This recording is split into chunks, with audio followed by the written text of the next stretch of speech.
Hi APUSH students, and welcome to another edition of APUSH Today. My name is Zihao Wang, here today with Rachel Wen and Brandon Hang. All three of us are 11th graders currently enrolled in Mr. Peter Paconi's AP US History course.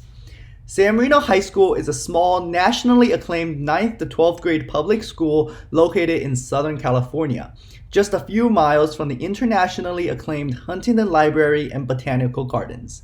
In today's video, we will be exploring APUSH Topic 3.5, the American Revolution. But what, you're probably asking, well, we need to know specifically about this topic. Well, the answer to that question can be found in what's called the APUSH Course and Exam Description Learning Objective, with that learning objective now appearing on the slide before you. In other words, by the end of this video, and especially for the May APUSH exam, you'll need to be able to explain how various factors contributed to American victory in the Revolution.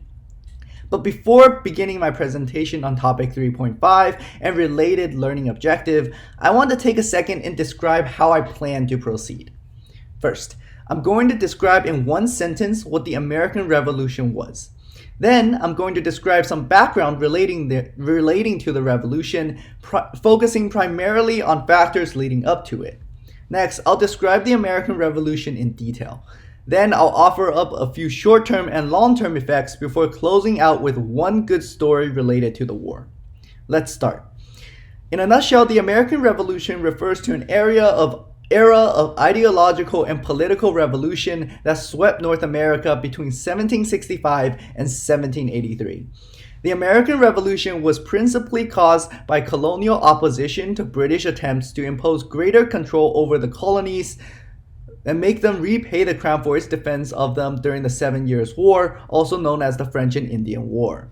This includes the Proclamation of 1763, in which colonists were prohibited from settling west of the Appalachian Mountains, the Sugar Act, and the Stamp Act, which many historians consider to be the official start of the American Revolution.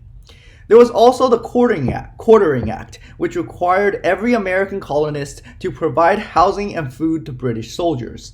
Colonists often said that this was taxation without representation, because the British imposed regulations on colonists while they had no representation in government.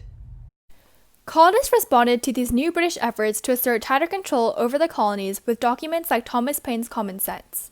Common Sense, written in clear and persuasive prose, was a pamphlet that advocated independence from Great Britain. In the pamphlet, Paine called the king a tyrant, a royal brute, and a wretch, and argued that America had flourished under its former connection with Great Britain, which was before the end of salutary neglect and before the British attempted to assert tighter control over the colonies. Colonial leaders, such as Benjamin Franklin, Thomas Jefferson, Alexander Hamilton, the Sons of Liberty, the Daughters of Liberty, and Abigail Adams, based their calls for resistance to British rule on arguments of the rights of British subjects, the natural rights of the individual, and local traditions of self-rule.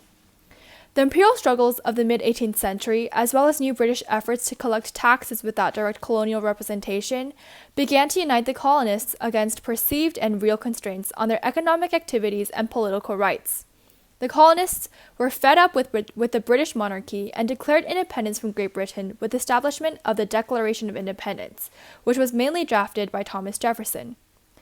In this declaration, Jefferson talks about the colonists' God-given right to separate from their oppressors and establish a new government. He states that all men are created equal, that they are endowed by their Creator with certain unalienable rights, and among these are life, liberty, and the pursuit of happiness. Now that we have described the American Revolution in a single sentence, and also described the factors that led up to it, it's time to answer the question: how and why did the American Revolution result in continuity and change in regional and national understandings of America? The answer to this question can be found in Key Concept 3.12e.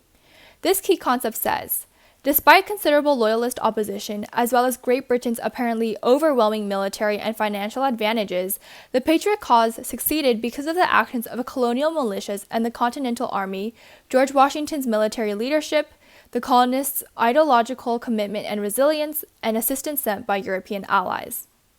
Now, having answered the question of why the colonists were able to obtain their independence from Great Britain, it's time to talk about the effects of the American Revolution.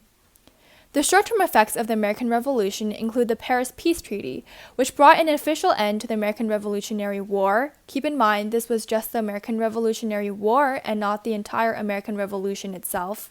The Articles of Confederation, and the establishment of Republican motherhood.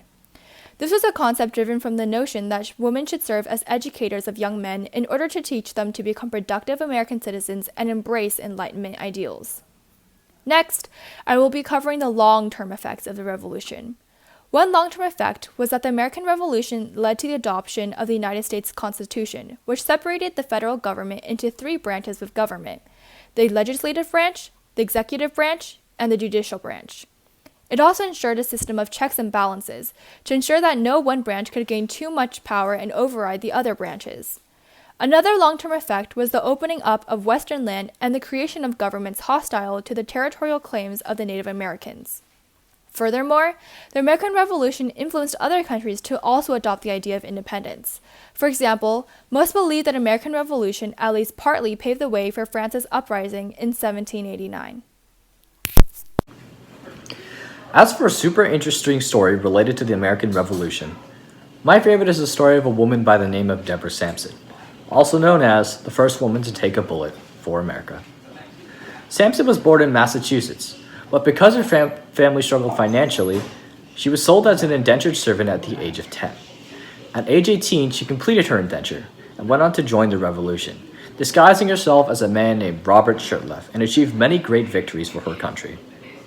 For example, Sampson and 2 Sarans led an expedition which resulted in the capture of 15 British soldiers. At Yorktown, she dug trenches and endured cannon fire, and in one instance, she was shot by a pistol in her left thigh, but to avoid being caught, she fished the bullet out of her own leg. Eventually, after serving for a year and a half, Sampson's real gender was discovered as she fell ill to an epidemic and was taken to a nearby hospital. Sampson received an honorable discharge and was recognized as a hero for her service. Okay, all. That concludes our video today. Thank you for watching, and best of luck on this year's exam.